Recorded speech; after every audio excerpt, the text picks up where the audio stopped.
이 2차 전지에 들어가기에는 너무 높고 가격이 부담되고 이 정도면 앞으로 더 떨어졌다가 상승하더라도 장기적으로 상승할 여지는 있겠지만 반도체가 지금 바닥이라고 평가 내린다면 상대적으로 그 돈을 반도체로 옮길 가능성이 높겠죠. 그게 약간 주도주의 개념인 거죠. 둘 다 성장주입니다.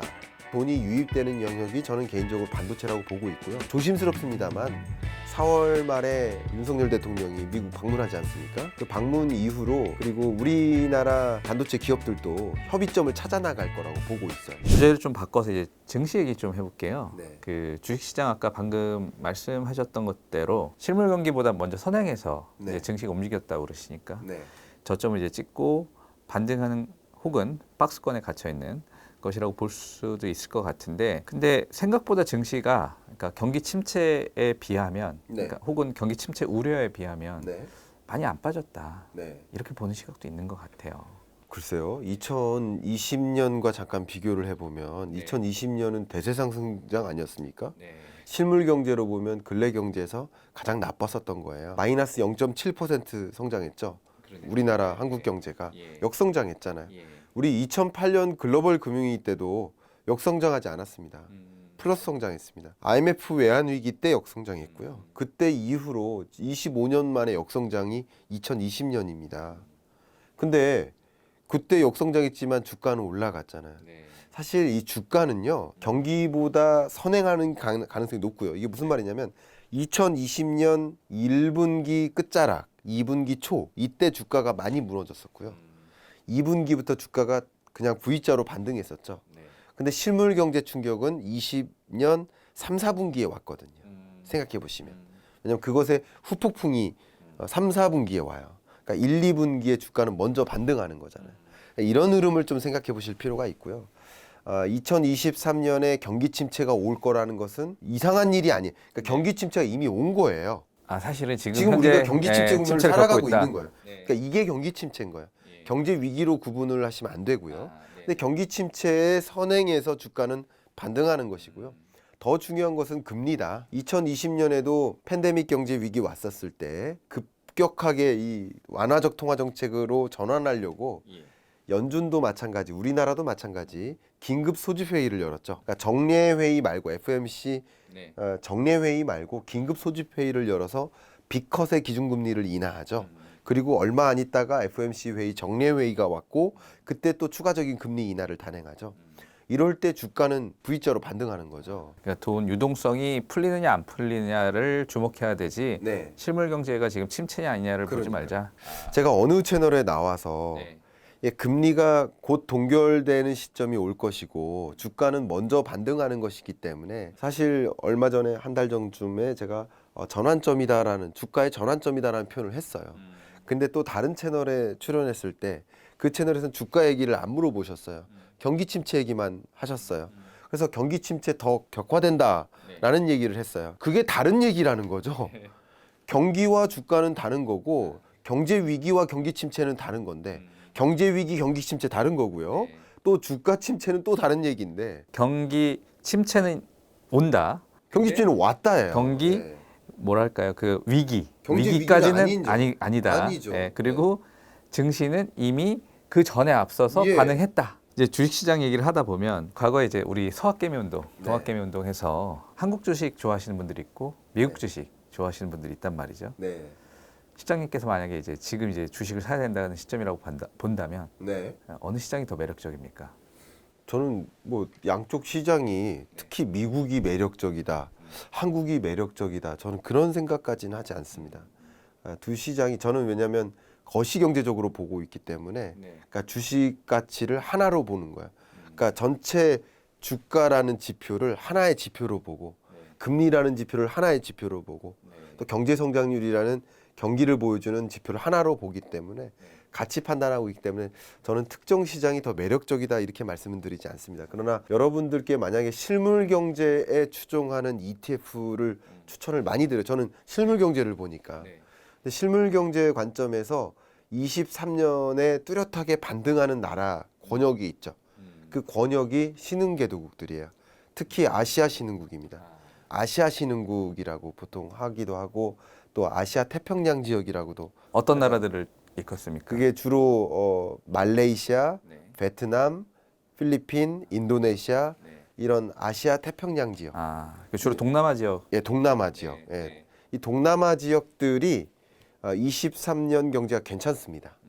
여러 가지 이유가 있는데 중장기적으로 구조적으로 봤을 때는 미중 패권 전쟁에 나름의 수혜를 입는 지역들이에요. 왜냐하면 중국을 떠나서 다른 지역으로 이것을 좀 재밌는 표현이 이번에 등장했는데 IMF에서 진단한 그 보고서에서 리쇼링은 나가 있던 공장을 자국으로 그렇죠. 데려오는 거잖아요. 네. 근데 나가 있던 공장을 자기랑 프렌들리한 친구 관계에 있는 동맹국으로 이전시키는 중국은 동맹국이 아니잖아요. 중국이 아닌 자국의 동맹국으로 이동시키는 프렌드 쇼링이라는 표현이 이런 표현이 최초로 등장했어요. 저는 이런 표현을 2017년에 한 보고서에다가 뉴쇼링이라고 표현한 게 있거든요. 뉴쇼링. 이게 뭐냐면 자국으로 데려오는 게 아니라 그 밖에 다른 나라로 보낸다. 제가 지금 무슨 말씀드리냐면 이 아시아 태평양 지역들이 프렌드 쇼링의 호혜를 보는 나라. 한국만 해도 그렇잖아요. 중국에서 빼서 베트남이나 다른 지역으로 가듯이. 맞아요. 네. 미국도 마찬가지고 많은 국가들이 중국에서 공장을 이전시키는 대상국들이 이런 지역이고요. 정말 FDI가 집중되는 지역이에요. 되게 재밌게도 FDI가 해외 직접 투자가 선진국을 중심으로 반등했거든요. 이게 뭐냐면 공장을 다른 나라에 안 짓겠다라는 거예요. 공급망이 완전히 재편되는 거예요. 그러니까 신흥국에 안 짓겠다. 자국에 짓겠다. 이 리쇼링 열풍을 보여주는 거예요. 근데 유독 FDI가 집중된 신흥국 권역을 보면 바로 이들 지역이에요. 그게 한 가지고요. 두 번째는 또 코로나19 팬데믹과 관련해서 2020년에 실물 경제가 정말 충격이었고 21년에 펜트업 디맨드가 일어났었잖아요. 우리 경제도 그래요. 근데 이 펜트업 디맨드가 지금 일어납니다. 아시아 신흥국들이. 왜냐하면 백신 보급 속도가 늦어서 그래요. 상대적으로 늦어서 이제서야 경제 정상화 됐고. 맞아요. 이제부터 그렇고 또 이 펜트업 디맨드의 영향 가장 대표적으로 중국의 리오프닝 이런 이슈들이 지금 맞물리는 거예요. 그래서 해외 여행객들이 많이 찾아가는데 이런 지역들이 다 관광 산업이 집약된 국가들 아닙니까? 또 동남아 지역들이. 그 밖에도 뭐 지금 요즘 여러분들 열풍인 그 투자 대상이 배터리 2차 전지 혹은 신재생 에너지 이런 영역인데 이런 산업들이 부상할 때 저도 이제 지난 23년 전망할 때 전망서에 강조했던 투자처로서 저는 여기에 이런 소위 친환경 산업 권역이라고 볼게요. 전기차나 배터리도 친환경 산업의 권역에 들어가죠. 그 친환경 산업 권역에 공통적으로 들어가는 금속이 있습니다. 이것을 저는 일컬어서 그린 메탈이라고 불렀어요. 뭐죠? 니켈, 팔라듐, 구리, 리튬 이런 친환경 금속이로 제 이름을 정한 거예요. 친환경 금속. 주로 배터리나 전기차 이런 데 많이 들어가니까. 배터리, 전기차에 많이 들어가고요. 태양광이나 풍력에 공통적으로 들어가는 금속들인 거예요. 비금속. 이런 것들에 투자하시라고 ETF에 투자하시라고 이거는 사실 21년부터 말씀드렸는데 그때 샀어야 되는데. 지금도 괜찮습니다. 그러니까 배터리에 투자하는 것도 투자지만 전기차에 투자하는 것도 투자잖아요. 마치 배터리에 들어가는 금속에 투자하는 것도 투자예요. 그러네요. 핵심 광물에 투자하는 거. 저는 잘 생각 못 해봤는데. 이거 굉장히 좋은 투자입니다. 기업을 막론하고 투자할 수 있는 거죠. 예를 들면 반도체 산업 같은 경우도 반도체 지원법 때문에 반도체 산업은 바닥짓고 반등한다고 믿고 계시잖아요. 근데 어떤 기업들은 계속 반도체 지원법에 골머리를 썩을 거다. 불확실성 여전히 존재한다. 라고 보는 대상 기업도 있고 아닌 기업도 있잖아요. 그럴 때 우리는 어떻게 투자합니까? 반도체 ETF에 투자하면 되는 거죠.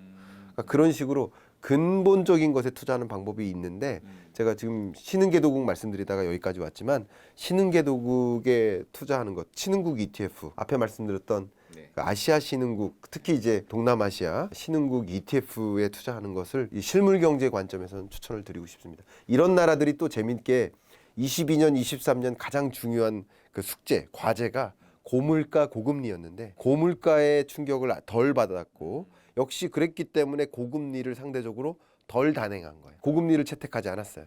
그러니까 23년 경제는 고물가, 고금리의 역습을 받는 해라고 볼 수 있거든요. 실물 경제적으로. 금리를 올려놨으니까 이제 경제가 안 좋은 게 이제 당연한 당연한 수준인데 거죠. 그 나라들은 금리를 상대적으로 덜 올렸으니 그 침체도 덜 할 것이고. 실제 IMF 경제전망 보고서에서도 그걸 강조했는데 세계 경제가 L자로 꺾여 들어갑니다. 근데 신흥국과 선진국을 구분해 보면 L자로 꺾여 세계 경제는 L자로 꺾이는데 선진국은 더 낮은 강한 L자로 꺾이고 신흥국들은 꺾였다가 반등합니다. 23년에. 오히려 23년 경제 성장률이 22년 성장률보다 높아요. 지금 말씀드렸던 이런 이유들로 인해서 그렇습니다. 그러면 실물 경제적인 관점에서 투자를 하신다 그러면 저는 신흥국 ETF를 추천드리고 싶은 거죠. 국내 증시 같은 경우는 이제 최대 화두가 이제 아까 말씀하셨던 배터리예요. 사실 네. 배터리 산업이 워낙 뭐 유망하니까 누가 봐도 유망한 산업이죠. 네. 투자하는 건 좋은데 이제 올 들어 주가가 동반 반등 수준을 뛰어넘어서 네. 굉장히 뭐 뜨겁죠, 사실은. 그런 와중에 또 이제 반도체가 이제 한 축이란 말이죠, 우리나라 네. 경제에서. 시장님한테 제가 이렇게 여쭌다면 반도체 우리 지금 투자해야 됩니까? 아니면 배터리 투자해야 됩니까? 뭘 선택하시겠습니까? 저보고 물어보신다면 사실은 지난 1분기까지는 저도 이제 배터리를 추천을 많이 드렸어요. 저는 이제 배터리를 추천드리는 배경이 굉장히 강하죠. 배경 설명이. 그럴 수밖에 없다라는 것을 강조 많이 해드려요. 가장 대표적인 것이 세계적으로 전기차 신차 판매를 제약해요. 전기차만 신차 판매할 수 있도록. 기존 화석연료 자동차 판매 자체를 금지합니다. 네덜란드, 노르웨이가 1번 타자고요. 2025년부터 단행합니다. 이미 노르웨이는요. 전체 신차 판매량 중에 93% 가까이가 전기차예요. 아, 벌써 그런 벌써요. 겁니까? 그리고 중국은 그 비중은 상대적으로 낮은데 그만큼 올라갈 여지는 많다라고 볼 수 있죠. 뭐 시장이 워낙 크고 또 크죠. 예. 전기차 개수로 보면 중국이 가장 많아요. 전기차 차종으로 보면 벌써 300가지가 넘습니다. 전기차 차종만. 300까지. 네. 그렇게 노르웨이하고 중국이 가장 비교되는 국가라고 볼 수 있는데 차의 종류도 많아지고 전체 신차 판매에서 차지하는 전기차의 비중도 늘어나는 구조예요. 근데 24년 뭐가 있는지 아세요? 이벤트? 우리 세계 경제 말고 세계에 일어나는 중요한 이벤트가 있죠. 4년마다 개최되는 올림픽이 있어요. 올림픽. 그 올림픽 어디서 개최되는지 아세요? 어디입니까? 파리에서 개최돼요. 아, 그런가요? 근데 파리가 어떤 상징성 있는 지역이죠? 기후협약. 아, 파리 기후 협약. 예, 파리 기후협약의 상징성이 있죠. 그 상징성답게 파리가 24년 이 올림픽 게임에서부터 많은 국가 똑같이 그래요. 우리나라 평창 동계올림픽 때 5G 최초로 선보였었죠. 5G 선도 국가 됐죠. 네. 그리고 일본 도쿄올림픽은 좀 망했지만 코로나19 때문에 망했지만 거기서 대대적으로 선보이려고 노력했던 게 수소 자동차였어요. 아, 그랬나요? 예. 기억도 안 나네. 수소 생성 기술이 세계 최고입니다. 일본이 수소를 만드는 거. 그러니까 전기 분해를 이용해서 화석연료에 기반하지, 그러니까 화석연료에서 수소를 추출하는 방법이 있고 그린 수소라고 하죠. 전기 분해 방식으로 수소를 생성하는 이 부분의 최대예요. 그래서 올림픽 그 성화봉송을 수소로 했죠. 그게 상징성이죠. 그러니까 우리 수소 이렇게 나와 있다라고 보여주는 거예요. 마찬가지 파리 기후협약 때 대대적으로 보이고자 하는 것이 바로 전기차고요. 기후협약의 장소지답게 24년부터 파리 1순위입니다. 기존 화석연료 자동차 신차 판매 금지를 가장 먼저 단행하는 지역이 파리가 되죠. 그러니까 이런 것들이 굉장히 많은 기폭제가 된다는 거예요. 전기차로의 전환이 지금 벌써 우리나라 전체 자동차 수출액에서 전기차가 차지하는 비중이 얼마나 되는지 혹시 아세요? 글쎄 한 10% 될까요? 10% 될까요? 벌써 4년 전 데이터입니다. 아, 그런가요? 22년 기준으로 18.5%예요. 22년 기준으로. 21년에 15%, 22년에 18.5%. 거의 2배씩. 예. 그리고 23년에는 제가 추산을 해봤는데 22% 정도 될 거라고 보고 있습니다. 이렇게 빠른 속도로 전기차가 전체 수출액에서 차지하는 비중이 늘어나고 있는데 제가 어제 모토쇼 다녀왔거든요. 일산에서 1년에 한 번 개최되는 모토쇼 갔는데 모든 차가 전기차입니다. 그 정말 많은 사람들이 와서 지켜보고 있는데 그러니까 전기차로의 그 대세적인 전환은 거스를 수 없는 물결인 거예요. 저도 사실 차를 교체하려고 준비하다가 그냥 24년에 전기차로 바꾸자 생각하고 있거든요. 그러신 분 많은 것 같아요. 그런 분들이 많아요. 왜냐하면 그때 공급량이 쏟아집니다. 24년에. 지금 과잉 생산 중에 있어요. 저는 그렇게 판단하고 가격도 그래서 확 떨어지고. 예, 그리고 경쟁이 치열해지고 가격도 많이 떨어지고요. 보조금은 계속 유효하고요. 그래서 좀 유리해지는 국면이 24년이라고 보고 있어요. 그러면 그런 국면에는 전기차가 더 많이 보급되지 않겠습니까? 당연히 이런 전기차의 보급에 같이 맞물리는 게 배터리인 거죠. 모터인 거죠. 당연히 엔진은 없어지고 모터가 등장하는 것이고 화석연료 기반의 구동 장치들이 다 사라지고 배터리가 도입되는 것이니까 그런 영역에 투자하는 것은 저는 정말 추천드리고 싶은 거예요. 이건 대세적으로 그러한 거예요. 그러나 주기적으로 봤을 때 그 주식 시장을 주도하는 섹터가 있거든요. 근데 22년 끝자락이나 23년 초는 그 주도주가 어쩌면 배터리였다라고 생각을 하는데 23년 2분기부터는 그 주도주가 이제 성큼성큼 반도체로 바뀔 가능성이 높다라고 생각합니다. 반도체 세계 시장을 보면 23년이 꺾여요. 22년 반도체 수요보다 23년이 더 줄어요. 아 그런데 왜 그래? 그런데 아까 주식은 경기랑 다른 거예요. 계속 그걸 선행한- 생각해야 되는데. 예, 예. 근데 23년에 꺾이고 24년에 다시 반도체 시장이 커져요. 그러니까 계속 커지는데 23년에 한 번 움푹 패였다가 커지는 거예요. 그러면 반도체는 주도주가 될 수 있겠다라고 먼저 볼 수 있고요. 그런 국면에서 또 한 가지 맞물려 섰던 것이 수급이죠. 삼성전자 1분기 실적을 보면 매출 감소 속도보다 영업이익 감소 속도가 더 빨랐거든요. 그러니까 22년 1분기와 23년 1분기를 비교하면 96%가 빠져요. 영업이익이. 22년 1분기가 대략 한 14조 원 정도 되는데 영업이익 기준으로 1분기, 23년 1분기는 6천억 정도 돼요. 96%나 빠지는 거예요. 적자 안 난 게 다행이라. 적자 안 난 게 다행이죠. 근데 이렇게 빠지는 상황은 가장 대표적인 게 매출액 감소 속도보다 영업이익 감소 속도가 더 빨랐던 거는 가격이 그만큼 떨어져서예요. 가격이 20% 정도 빠졌거든요. 뭐 수량은 뭐 비슷하다 하더라도 가격 판매 단가가 뚝뚝 떨어지니까. 그렇죠. 네. 그게 상당 부분 기여한 겁니다. 가격이. 그러니까 매출은 유지됐을지라도. 근데 가격이 이렇게 많이 빠지는 이유는 당연히 모든 가격은 수요와 공급에 의해서 결정되니까 부동산 매매 가격이 빠지는 이유는 미분양 주택이 늘어서예요. 국제 유가가 다시 반등한 것은 오펙 플러스에서 감산 합의에 도출해서 그래요. 모든 게 수급에 따른 겁니다. 역시 반도체 수급에 있어서 수급 조절 잘못했죠. 경기 침체가 올 것이라고 생각했으면 반도체 수요가 줄어들 텐데 감산 안 하고 계속 갔던 거예요.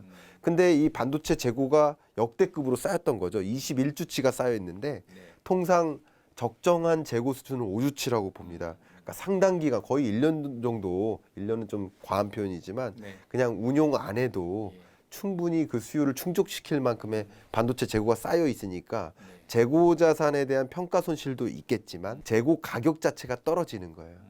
떨어지니까 당연히 영업이익이 이렇게 손실을 봤었던 것인데 근데 삼성전자가 어쩌면 드디어 이렇게 표현했죠. 감산하겠다.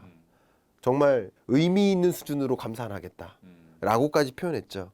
그럼 이렇게 삼성전자는 뒤늦게 감산 의지를 밝혔지만 마이크론이라든가 SK하이닉스나 다른 반도체 기업들은 다 감산 의지를 벌써부터 밝혔거든요. 이미 감산하고 있잖아요. 하고 있고요. 자, 그런 것을 보면 이 사이클상 경기 침체 국면이 23년이고 24년에는 올해보다는 반등할 것으로 보고 있는데 그러면 사이클상 23년에 반도체가 안 좋은 거고요. 그리고 수급이라는 관점에서 1, 2분기가 안 좋은 것이고 3, 4분기는 반도체 수요는 다시 늘어나는데 왜냐하면 이 제품의 수요는 지금 일어나더라도 이 제품에 들어가는 반도체 수요는 1년 전에 일어나는 거거든요. 미리 주문을 해놔야죠. 그렇죠. 그럼 23년 2, 3분기 정도부터 반도체 수요가 늘어나요. 근데 공급은 조절되죠. 그러니까 수급 조절에 성공하는 국면이 제가 보기에는 2, 3분기 정도가 됩니다. 그러니까 반도체 산업은 주가는 선행하니까 당연히 이제 저점 찍고 반등하는 국면이라는 것을 생각해 볼 수 있겠죠. 그래서 주도주가 될 가능성이 또 높아진다 생각합니다. 배터리도 계속 가지 않을까요? 근데 아까 말씀하신 대로 계속 그 산업이 성장하고 그런다면 물론 이제 주가가 이제 계속 올랐으니까 네. 그 성장성에 비해서 주가가 더 많이 올랐으면 덜 오를 것이고 네. 아니면 산업의 성장 속도가 생각보다 더 커진다면 파리 뭐 네. 올림픽이라든지 이런 것 네. 때문에 모멘텀을 또 받을 수 있을 여지가 있지 않을까요? 네, 모멘텀 분명히 받을 수 있겠지만 제가 이 말씀을 한번 드려볼게요. 제가 이렇게 개인적으로 진단하는 이유는 역시 주식시장은 선행지수다. 선행지수라는 말은 심리지표다라는 거예요. 심리적으로 돈을 어디로 유입시킬까의 문제인 거예요. 네, 그렇죠. 근데 돈을 유입시킬 때 한번 생각해 보세요. 앞으로 기준금리가 6개월 정도면 동결될 것 같아. 하니까 돈을 유입시키는 거예요. 그러니까 주가가 저점 찍고 반등하는 거예요. 그러니까 6개월 전에 움직이는 겁니다. 근데 지금 23년 1, 2분기가 지나가고 있는 2분기 지금 중간선에 올 때 반도체는 이제 시장이 저점 찍었네, 바닥 찍었네 라고 믿음이 강해지면 강해질수록 반도체에 돈을 유입시킬 것. 우리가 돈이 더 많아지는 게 아니에요. 돈의 개수가 많아지는 게 아니에요. 돈을 어떤 형태로 들고 있을까의 문제예요. 그렇죠. 근데 지금 이 2차 전지에 들어가기에는 너무 높고 가격이 부담되고 이 정도면 앞으로 더 떨어졌다가 상승하더라도 장기적으로 상승할 여지는 있겠지만 반도체가 지금 바닥이라고 평가 내린다면 상대적으로 그 돈을 반도체로 옮길 가능성이 높겠죠. 그게 약간 주도주의 개념인 거죠. 네, 네. 둘 다 성장주입니다. 둘 다 장기적으로 성장하는 반도체가 없어질 거라고 생각하는 사람이 어디 있습니까? 반도체는 제가 타고 있는 차에 반도체가 300개 정도 들어가는데 전기차에 700개 정도 들어가요. 자율주행 전기차에 3,000개 들어갑니다. 반도체가 어떻게 유망하지 않다고 볼 수 있나요? 그리고 전기차, 배터리 유망하지 않다고 보는 사람이 어디 있나요? 다만 이 심리 지표상 돈이 어디로 갔다 또 어디로 갔다 이동하는 것이 있기 때문에 다음으로 또 돈이 유입되는 영역이 저는 개인적으로 반도체라고 보고 있고요. 또 뭐 이게 뭐 조심스럽습니다만 4월 말에 윤석열 대통령이 미국 방문하지 않습니까? 그 방문 이후로 그리고 우리나라 반도체 기업들도 협의점을 찾아 나갈 거라고 보고 있어요. 그러니까 불확실성이 가장 고조됐었던 것은 3월 달이었던 거예요. 반도체 지원법이 어떤 거다라고 나오면서 난리가 난 거죠. 반도체 투자하면 안 되겠다 하면서 무너진 거죠. 심리적으로 무너졌지만 기업들이 일단 보조금은 받지만 이 독소 조항에 해당되는 것들을 조금 우리한테 완화해 주세요라는 협상에 들어갈 가능성이 높다. 그리고 지금보다 더 최악으로 치닫을 가능성이 있습니까? 없습니까? 없잖아요. 네. 그 독소 조항의 성격이 지금보다 더 최악으로 갈까요? 아니죠. 지금보다는 나아질 거죠. 그러니까 심리적으로 생각해 보자는 거죠. 그렇기 때문에 반도체에 해당되는 그 불확실성이 역시 해소될 가능성이 높다라고 판단할 가능성이 또 높은 거죠. 악재보다는 호재가 나올 가능성이 높다. 그리고 그 독소 조항이라는 것은 이미 주가에 반영된 거잖아요. 그리고 반도체 바닥이라는 것도 영업이익이라는 것도 1분기 실적인 거고 그것도 다 주가에 반영된 거잖아요.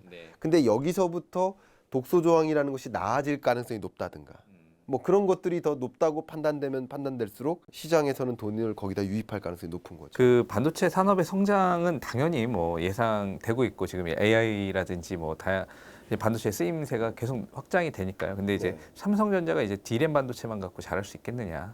그러니까 파운드리, 그러니까 TSMC 같은 파운드리 사업을 또 해서 그걸로 의미 있는 성과를 낼 수 있겠느냐가 이제 성장의 모멘텀 혹은 주가의 모멘텀이 될 것 같아요. 네네. 네. 그러니까 중장기적으로 결국 삼성전자나 SK하이닉스나 반도체 기업들이 어떤 그림을 제시하느냐에 달려 있는 것 같습니다. 근데 또 그것도 역시 호재라고 볼 수 있는데 우리나라 용인을 중심으로 한 반도체 산업 클러스터를 조성하죠. 네, 얼마 전에 발표죠. 300조 투자해서. 발표됐었죠. 네. 전체 산업 클러스터들이 300조에 해당되고요. 네. 반도체 반도체 클러스터는 그 중에 일부라고 볼 수 있는데, 그러니까 용인, 평택, 기흥, 화성 이 지역들이 이제 반도체 클러스터가 될 텐데 그 밑에 지역에는 뭐 디스플레이 클러스터, 뭐 2차 전지 클러스터 이런 식으로 구성할 겁니다. 전체가 이제 300조고요. 무엇이 집적될 것인가? 이게 좀 저는 개인적으로 관건인데요. 저도 이제 산업통상자원부 뭐 이렇게 자문위원 활동을 하다 보니까 그런 조언을 많이 드려요.